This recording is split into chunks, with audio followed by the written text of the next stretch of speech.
Look at it out there. So sunny, so blue, so pretty. Yeah. Hey guys, how the frig's it going? Welcome to Sunday. So last night I decided to come up with an idea for my Ryobi battery storage situation. And I did. And I printed it. And it's in the garage. But you think I can find where I put the screws to mount the damn thing to the wall? Nope, can't.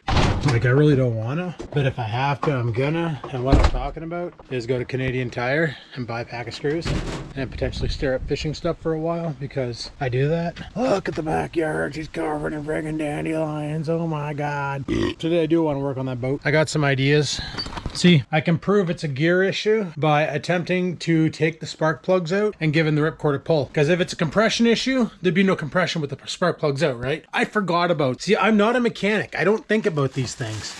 I'm a computer technician. I'm a IT professional, systems programmer. I'm not a mechanic. I'm literally stepping out of my own bounds just to save some money because I want to do this myself. I'm stubborn. I'm that way. I'm looking for those damn screws. I know they're here somewhere. I moved them when I cleared off the cabinet and I don't know where the heck I moved them to. Next week, probably gonna play with this. Right now it's sunny out, but they're still calling for scattered showers, so who the frig knows what's gonna happen? Not me. Not me. Just like, who the frig knows where my screws are? Not me. Not me. They're probably up in one of these. I probably stuffed them up here somewhere. Gonna have to do some browsing. But anyway, guys, this is what I printed off last night as a little concept for a shelf. So you mount it to the wall like this, facing this way, and then the batteries slide in, and theoretically, okay, so you mount it to the wall. Theoretically, you should be able to grab a battery. Hopefully I got my measurements right.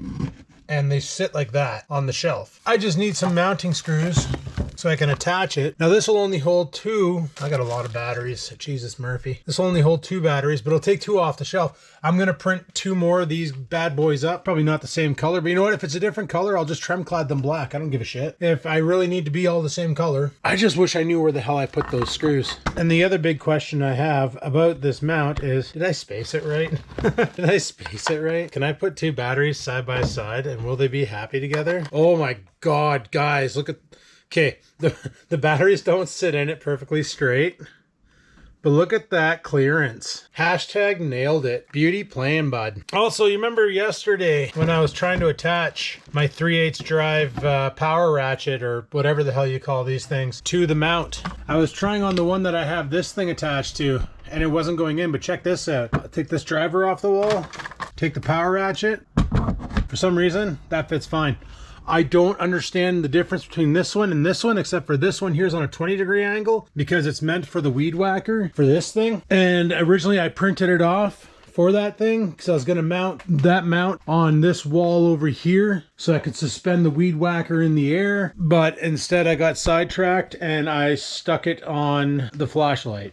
So yeah, that's my issue. So I also need to print two more of those wall mounts so I can put the flashlight up there and the torque wrench. Torque wrench? Is that what that is? Is that a torque wrench? I don't even know what the heck it is. It doesn't even say on it. It just says Ryobi 1 HP power ratchet. Sure, we'll call it a power ratchet. You guys who are mechanics, give me the proper name. Otherwise, I'm deeming it power ratchet and I'm going from there. But I know I have a pack. Oh, what are you? Oh, you're just a GoPro case. I know I have a pack of screws that looks something like that pack over there, but with a lot of them in it, because I bought them specifically for mounting that Ryobi shit, and I moved them somewhere, and then my brain did that thing due to my age, and I forgot. I didn't chuck them in here, did I? Got a huge ass lock up here. What are you? You're just all ratchet. But oh, I do have some friggin' 1/2-inch Ugga Dugga rated lugs or sockets. They say you shouldn't use the chrome sockets on an Ugga Dugga machine. Apparently they grenade. Any of my mechanics in the audience? Can you confirm or deny this? I'm not going to try it till I find out, but apparently impact sockets are a little bit more sturdier than your standard sockets, I guess. There apparently is a difference. You know, oh wait, what do we got here? Tiny as frig. I don't even think I have a bit that fits that. I really got to pay attention to what I do with shit. You just rivet it to the wall. Yeah, it wouldn't be down there. That's grinder and impact drill, and wow, look at the chuck on that thing all corroded to piss. Mastercraft quality for you right there, boys. Oh, here they are, I think. Probably not. They're way too small. Where in the frig did I put those things. That's gonna drive me crazy. After a lot of wandering and hunting, I finally freaking found them. Guess where they were? Aisle 72 at Canadian Tire. Yeah, I had to go for a rip. I was like, you know, I gotta move the truck, so might as well go for a jaunt over to Canadian Tire because I ain't finding them here. Pick up a fresh pack of screws. This time I'll put them somewhere where I'll forget them and then get this thing mounted. So I'm gonna do that right now. Then I want to take all of this shit, ice fishing stuff, snowblower, lawnmower, potentially cow, all out of here. I'm gonna strong arm the boat, kick it around, bring it up, back it into the garage so I can work on it because we need to get this figured out. There we go. These things are fully charged. Yes, sir. Got 2 batteries up there. I got 1, 2, 3 more to go. So I'll print off another 2 of those things, put them alongside. They're probably not level, but neither is my life. All right, let's get cleaning this shit up. All right, get some shit out of the way here. This should hopefully be enough room to back the boat in enough to get some work on it. A lure blank on the ground here. One day I'll get these things to work right. They swim so sporadic. I think it's the way I got the front eye, tie-eye. All right, move the Firebird over there. Truck's on the side of the road. Gotta horse this boat in. I was thinking for the tire problem where I can't inflate the one tire. It does have a spare in the boat that I can always pull and use, and then bring the broken tire to a shop, have it retired, and then go from there. That's an option. Holy, had to get my neighbor to help me clear the sidewalk here. She sunk in a bunch and had like a 45-degree hump to pull, and I question if the boat's full of water because it sure felt heavier today than it did the other day. But the drain plug's out, so it should be pissing. Okay, we got her in here. Let's pop this lid off. Sit you down here for now. So that pushes that thing up. Do you do anything? No. Do you do anything? No. It's funny. You look over here, see this blank bracket here? This is the electric start. You can get another bracket that replaces this bracket. Take this bolt out, take this bolt out, take this bolt out, replace this unit, put it in. Gives you a cylinder where you can attach a starter motor that'll connect with this gear up here and let you spin it. I could try the no compression check, but I'm more curious as to what the hell's going on here. Like, is that a neutral? No. And this is your controller for the fuel injection. It's weird that there's no filter on that. It just directly sucks in air. But I watched videos on how to rebuild these, and it's no different than a lawnmower, snowblower. Easy peasy. But my big concern is I'm gonna have to take this here off just from the back. So basically, what my battle plan is here, like I have one anyway. I'm gonna tilt this thing up. I'm gonna untie it. Forgot I retied it up. I don't know where it clicks. I guess it's good. Apparently behind these 2 screws is what I need to find to disconnect the shifter. But I need to remove this bolt, this bolt, this bolt, and this bolt. Because honestly, it looks like this here goes into the motor here. See, and it should be like there's a divot right here, right? And that should be catching on it and stopping, but it's not. And that's your neutral select. Instead, oh my God. I'm telling you guys, it shouldn't be this hard. It's because of binded linkage. Okay, I'm gonna grab my power ratchet and start ripping these nuts out. Alrighty. That power ratchet works really good, but just don't use the wrong socket. I kind of used the long socket and drove the friggin', yeah, that was fun to break out. But took all the bolts out, she's loose, but I got to get into here and disconnect the linkage for the guy up top here. It's just so funny how, like, it doesn't seem to want to, I don't know if it's the linkage or if it's this top end, if this is just not moving.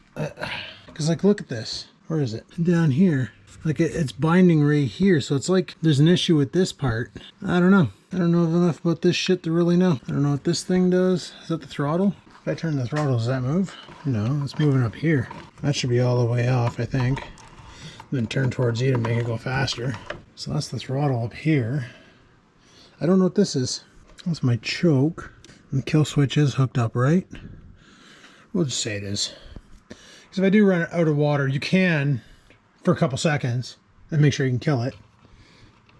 And that button does seem to work, so I don't know. Like, I still toss around the idea of just selling it and making it somebody else's headache. But let's see if we can fix it.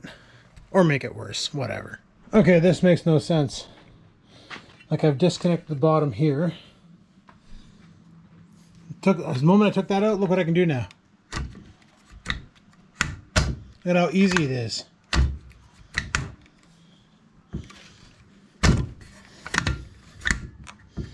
That's neutral. I still can't spin the prop. Oh, yeah, I can spin the prop freely now. What the hell? So now theoretically, this should be a lot easier to pull. Okay, before I go and do that, I want to see what happens when I button it back up. I don't understand what I did. So now it's in gear. Now I can't move it. Now it's not in gear. Now she free spins. Now she's in reverse. And now she's stuck. Neutral, free spin. I didn't do shit. I literally just took off bolts. This makes no freaking sense to me at all, people. Okay, I want to button it back up and see what happens. I just noticed something. It's in forward right now. I put it in neutral. Okay, we're in neutral. I put it in reverse. See how much it's moving? I wonder if that's the problem. Is the linkage is binding. Okay, I'm going to try and button up the bottom. Not put this nut in because it's a pain in the dick to do. Just the bottom. I want to see how it shifts. Alright, I got the bottom end all buttoned back up. And it's still working. So, sometimes you got to just, tenderize it in. See, now it spins freely. Put it in reverse. And now she won't spin at all. Neutral, she's fine. What I'm thinking I did, when I loosened up the bottom end, I loosened it up enough where the linkage fell into position. Because what I'm wondering, they mentioned something about a ball, but I was also looking up an Evinrude motor. And maybe their transmission's different than these ones, I don't know. However, the problem still of it being a bitch to pull is still a thing. Now I don't have gasoline hooked up to it.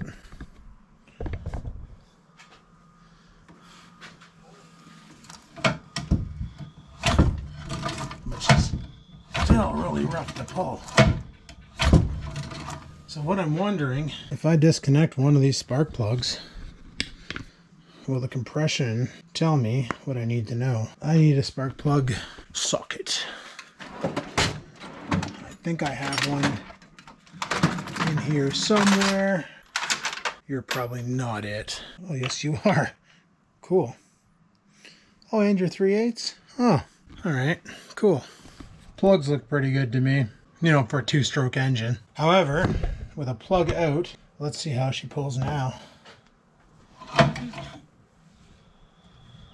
Oh, she's still friggin' brutal. Okay, why is it so hard to pull? Probably would be easier if I was in the boat. Maybe.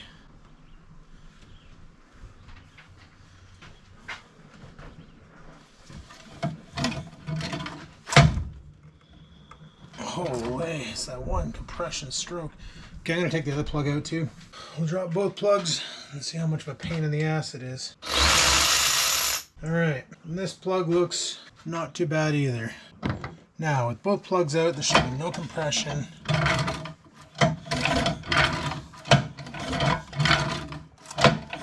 So that's the problem, it's just a high compression motor. Like if I had a compression tester, I guess I could try that out, but theoretically, if I'm in the boat, I should be able to rip it. It's just the angle I'm on that's making it really awkward. Okay, all right.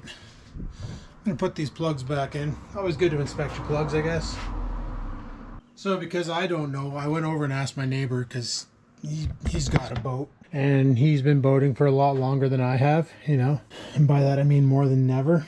And I just wanted to ask him, like, is it okay to start a motor without doing, because you watch people online and they stick it in a bucket of water, or, they have a modern engine that isn't from 19 fish and chips and it has a spot where you can hook up a water hose or something too. And this one here, being super old, doesn't have that. I'm just going to tighten this down here. Tightening that down, she still shifts. We're not going to it. That is so whack. Look at how easy it moves now. Like you seen it on yesterday's video and the day before's video, or yeah, the day before's video, on Monday's video, where just to shift this, I had to like practically rip my arm out of its socket. Shoulder's still kind of sore from that. But yeah, I was asking my neighbor, like, is it okay to start a boat without properly like submerging it? And he said it is. Just don't run it too long. He said just run it for a couple seconds and turn it off. It's gonna get hot, but not that hot. But I don't know if I'm gonna do that today because the gas that I have is super old, and I went to Canadian Tire and they didn't have the marine oil I'm looking for. Or they do, they just moved it because like Walmart, they had to go and rearrange their store and shit's everywhere now. They got pet food mixed in with the baking goods and tools mixed in with the bike equipment, and oh my god. I don't know who's designing these stores, but if they're doing it so that you walk around and shop more, it's making me want to shop on Amazon a lot more, if you know what I mean. So yeah, that power ratchet, that thing's pretty dope. That made the job so much quicker and easier. I get why mechanics use these, 100%. If my job involved spinning freaking nuts all day and bolts, I'm telling you, I'd be investing into one of those. I definitely would. Wouldn't even hesitate. Wait, I don't even do that all day, and I invested in one. But yeah, like, I did a bunch of bolts. We still have a full battery. Doesn't consume much. Gets the job done. Doesn't over torque. It only torques to 35 pounds, which is piss. I haven't tried out the Ugga Dugga machine.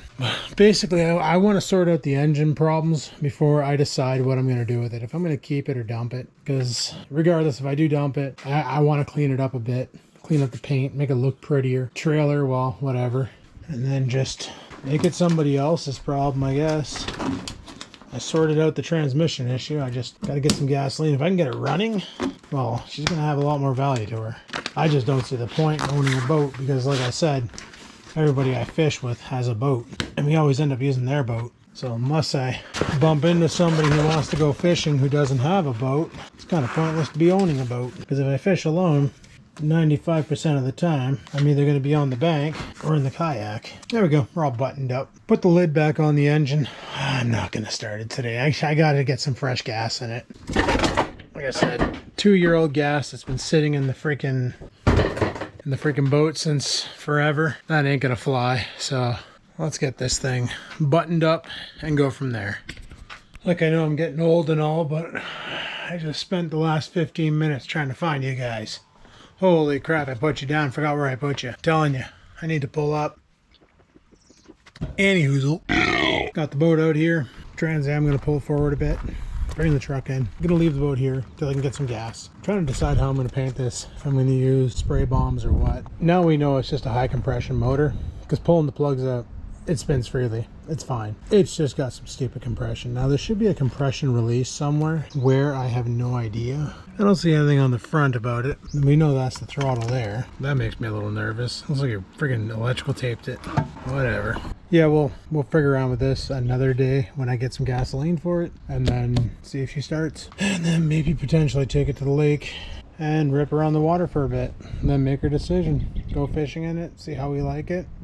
If we don't, we dump it. That simple. That simple. So we fixed the transmission issue. That much is solved. Now I just need some fresh gas. See if she'll start. Hope for a good weekend. Put my trailer plate on it. Put the actual license number on it. Take it out. Let her rip tater chip. Throw some lures in the water. See if we can catch a fish. Oh yeah, and potentially a battery for the trolling motor. So that's another thing. But I'm going to shut her down here. So hopefully you guys enjoyed today's video. If you have any questions, comments, concerns, you know where to leave them. Down below they go. And until next time, guys, peace the frig out.